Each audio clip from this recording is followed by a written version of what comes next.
नमस्कार। मातृशक्ति और पितृशक्ति 26 तारीख के गणतंत्र दिवस पर किसान आंदोलन के बीच में उपद्रवियों ने जो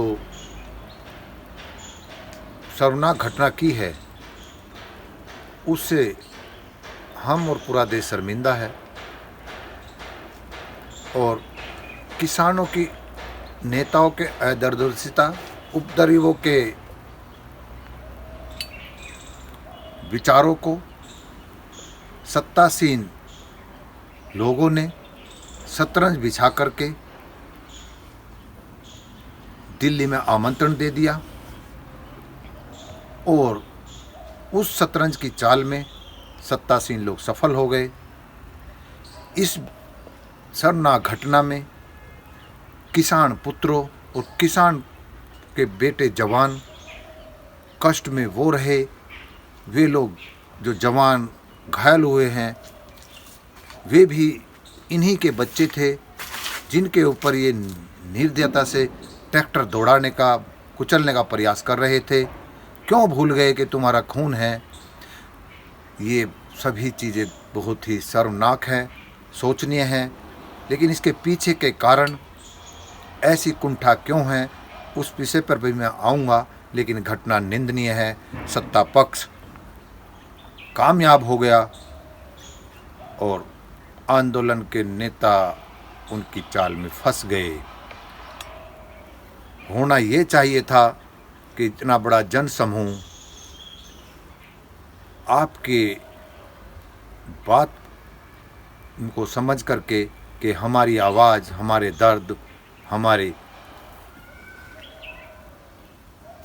कष्टों का निवारण करने वाले हमारे नेता हमें बुला रहे हैं, तो यहाँ मैं चूक कहूँगा, दूरदर्शिता कहूँगा कि हमें जन सैलाब का दबाव बनाने का भाव रखना था।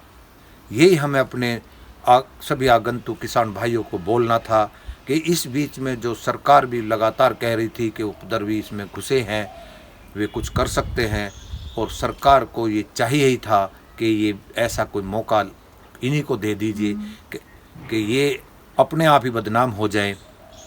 उन्होंने खुली तस्तरी पेश कर दी।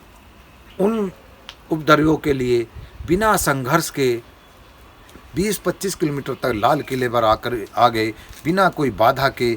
उधर कहीं कोई लाठी चार्ज या डंडा या बल प्रयोग नहीं हुआ लाल किले तक चढ़ने तक भी, बल्कि उपद्रवियों ने और उन शांत बैठे जवानों को घायल किया है, मारने का प्रयास किया है।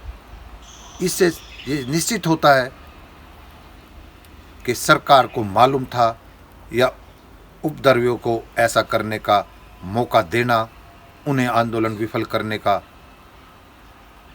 उद्देश्य था, जिसमें वो सफल हो गए। क्वेश्चन मार्क है इस पर कि अन्य 7 मार्गों पर संघर्ष हुआ। लठ बजे हरियाणा पुलिस फरीदाबाद की तरफ एक किसान पे 10-10 पुलिस वाले लठ बजा रहे हैं और दिल्ली पुलिस नागलोई में लठ बजा रही है। क्या कारण रहा कि इस तरफ कि दिल्ली पुलिस के जवान या अधिकारी मूक दर्शक बने रहे, कुछ ना बोले और ये अपमान देश का होने दिया? तो राज सत्ता ने लाल किले के सम्मान की रक्षा न करना, अपनी राज सत्ता को, अपनी अनीतियों को सुरक्षित करने के लिए ये सब चाल चली है। क्वेश्चन मार्क है ये, और देश जनता समझ रही है। आंदोलन भले ही आज विफल हो रहा हो, लेकिन ये चिंगारी इस सत्ता को किसी न किसी दिन नंगा करेगी।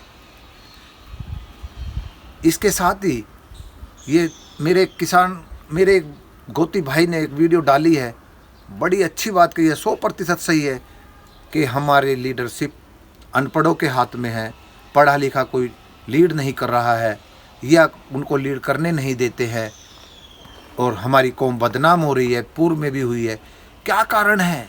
समझो कि इस क्षेत्र के लोग कि जब देश के आज़ादी के लिए गौरव से लड़ाई हो रही थी, इसी कौम के, इसी नस्ल के, इसी क्षेत्र के लोगों ने या जवान ने जब लाला लाजपत राय को क्रूरता से पीटा गया और वो मारे गए, उसका बदला इसी कौम के वीर सपूत भगत सिंह ने लिया उस गोरे अंग्रेज को मार करके। यही नस्ल थी वो। इसके उलट गुजरात के एक लीड करने वाले उस समय के लाला लाजपत राय वर्ग के व्यक्ति ने जब जिम्मेदारी आई, देश का बंटवारा करा दिया। भगत सिंह को जब फांसी चढ़ी, पैरोकारी नहीं करी। हमारी कौम ने उनके अपमान का बदला लिया और हमारे जवान को जिसने बदला लिया उसको फांसी पे चढ़वाने में मूक सहमति दी। ये सोचने का विषय है कि ऐसे ही लोग इस देश पर शासक हैं। देश आज़ाद हुआ, भगत सिंह के ये शब्द याद रखना कि उन्होंने कहा था कि पूर्ण आज़ादी नहीं है, हमें अभी काले गोरों से आज़ादी लेने के लिए क्रांति और करनी पड़ेगी। और ये इस समय उसी का ही संकेत है। उस भाई का कहना कि हमारी लीडरशिप अनपढ़ों के हाथ में है, सत्य है। पढ़े लिखे लीड ना करते ना करने देते हैं। इसके पीछे के कारण मैं जानना चाहूँगा। मेरे भाई, आपका दर्द सत्य है, लेकिन आप कभी ये भी विचार करना कि हमारे इस वर्ग के माता पिताओं ने हम लोगों को पढ़ा लिखा करके दिशा और दशा बदल दी।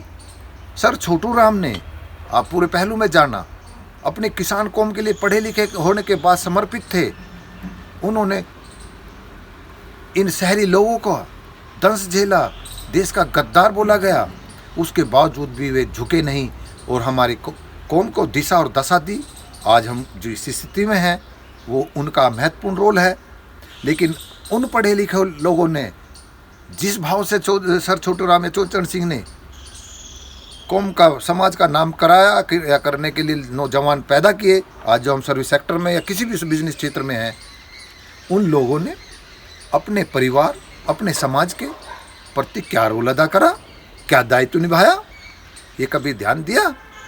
वही कुंठा है कि इसमें दोष उन माता पिता का भी है जो जिन बच्चों को पढ़ा करके सर्विस में या बिजनेस कामयाब हो जाता है, उनकी बोली लगाते हैं, दहेज मांग करके बच्चों को बेच देते हैं और जो बिके हुए बच्चे हैं उनके खरीदार ही उनको अपने हिसाब से उनका उपयोग करते हैं। ये भी एक सत्य है।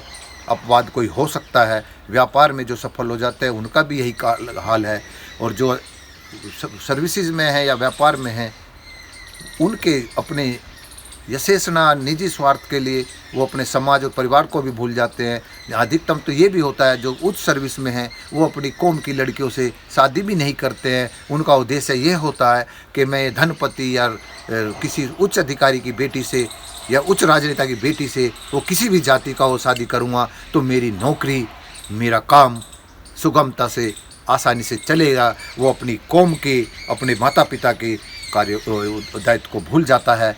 उसके कारण यह विश्वास पैदा है। मेरे भाई, जो सहराव तुम बोल रहे हो, उस कारण पे भी जाना कि इस अविश्वास के कारण जब गांव का ठगा सा माता पिता, वो समाज, आपका भाई बंद, जिनके बीच से तुम जाते हो, वे लोग और आप में दूरियां बढ़ जाती हैं। उसके कारण उस बीच में जो उनके खिलाफ जो भी अनीतियाँ हैं, अत्याचार हैं, उनके खिलाफ आवाज़ जब उठाने के लिए कोई कम पढ़ा लिखा या पढ़ा लिखा सस्ती भाषा से या कैसी भी भाषा से उनको लीड करने की कोशिश करता है तो उसके पीछे हो लेते हैं। और जो हमारे पढ़े लिखे लोग केवल और केवल जब वो धन कमा लेते हैं, रिटायर हो जाते हैं, बिजनेस के लोग या तो अपने रिटायरमेंट के बाद अपने बच्चों को और रईस करने के चक्कर में लगे रहते हैं, या फिर रिटायर होने के बाद में वो समाज को याद नहीं करते, वो केवल अपनी राजनीति निखारने के लिए, अपनी यशेषना के लिए, वाणी सुख के लिए समाज का फर्जी नेतृत्व करते हैं, अपना वजूद बनाए रखने के लिए। ये भी एक बहुत बड़ा कारण है विश्वास का मेरे भाई, कि पढ़े लिखे लोगों पर विश्वास पढ़े लिखों ने ही ख़त्म किया है। कि जिन माता पिता, जिन भाइयों ने तुम्हें शहरों में अच्छी शिक्षा दीक्षा दे करके सर्विस में, व्यापार में भेजा है, उनके प्रति आप कितने विमुख हो। कोई अपवाद को छोड़ दीजिए, नहीं तो सब अपने अपने विकास में लगे हैं, अपने अपने उद्देश्य में लगे हैं। और ये इनका भी मैं वो मानता हूँ, जो पढ़े अनपढ़ लोग या जिन्हें जाहिल गंवार बोला गया है या जो लीड कर रहे हैं, उनमें भी कुछ ना कुछ, जब तुम पढ़े लिखे होकर के ऐसा करें, उनका भी मैं वो मानता हूँ कि जब वे अपने गरीब और उपेक्षित समाज की आवाज़ उठाते हैं, क्यों भूल जाते हैं कि वो अपनी वैभवता के लिए समझौते करते हैं और उस वैभवता का लिए ही आंदोलन चलाते हों या ऐसा काम कर रहे हैं। उनमें भी मैंने देखा है कुछ लोगों का विकास एकदम इतना बढ़ा है, ऐसा है कि उनकी वैभवता उन गरीबों को चिढ़ाती है, लेकिन उनके पास मार्ग नहीं है। वे जैसे इस देश की लीडरशिप आज इस स्थिति में है, विपक्ष के निकम्मे पड़ने के कारण कि उनके पर विश्वास नहीं है, इनकी नीतियों का विरोध करो तो राष्ट्र विरोधी, राष्ट्र के गद्दार कहलवाते हैं। ऐसी स्थिति इन पढ़े लिखों ने भी की है कि अनपढ़ जाए तो जाका है। तुम्हारे भाई बंद ऐसे ही लोगों के शिकार हो रहे हैं जैसे राष्ट्र राजनीति के शिकार आम देश का नागरिक है। तो ये दर्द समझना, और क्या बताऊं, दर्द बहुत है, मुझे भी उकसाया जाता है। मैंने आज तक या तो लिखा जो भी कुछ थोड़ा बहुत मेरे में समझ है, या मैं वीडियो में बोलता हूँ, मैं मानवता, राष्ट्रीयता, समाजता की बात करता हूँ। और इस आंदोलन में भी मैंने सरकार की अनीतियों के लिए बात की है कि आज ये इसमें भी इनके दुर्दशा देखिए कि सरकार ने कहा कि हम इस बिल को होल्ड पे डाल देते हैं, एक कमेटी बना देते हैं, तो सरकार ने इनके पाले में गेंद फेंक दी। सरकार के गेंद को इन्होंने काबू ना कर पाए, इन्हें करना ये चाहिए था। ठीक है, इस पर स्टैंडिंग कमेटी अन्य जो भी तरीका इस पर करिए, लेकिन आप साथ में एक शर्त लगाते कि MSP का स्वतंत्र आयोग और सभी फसलों की खरीद सुनिश्चित करने को अभी कर दीजिए, इसी सत्र में कर दीजिए। गेंद इनके पाले में फेंकनी थी जो हमारे नेता फेंक ना सके, उसके कारण इस सरकार को आंदोलन को बदनाम करने में सफलता मिली। इन्हीं शब्दों के साथ मेरे दर्द और भाव को समझना, भाव अच्छे रखो, सामंजस्य बैठाओ, और इस अविश्वास की दूरी को दूर करने वाले समर्थ और पढ़े लिखे लोगों अपने आत्मलोकन करो। कौम की बदनामी का अगर चिंता है तो उसके बीच में जाकर के समर्पण दिखाइए। आप तो सफल है, असफल को आगे लाइए, इस पर ध्यान दीजिए। इन्हीं शब्दों के साथ मैं अपनी वाणी को विराम देता हूँ। नमस्कार।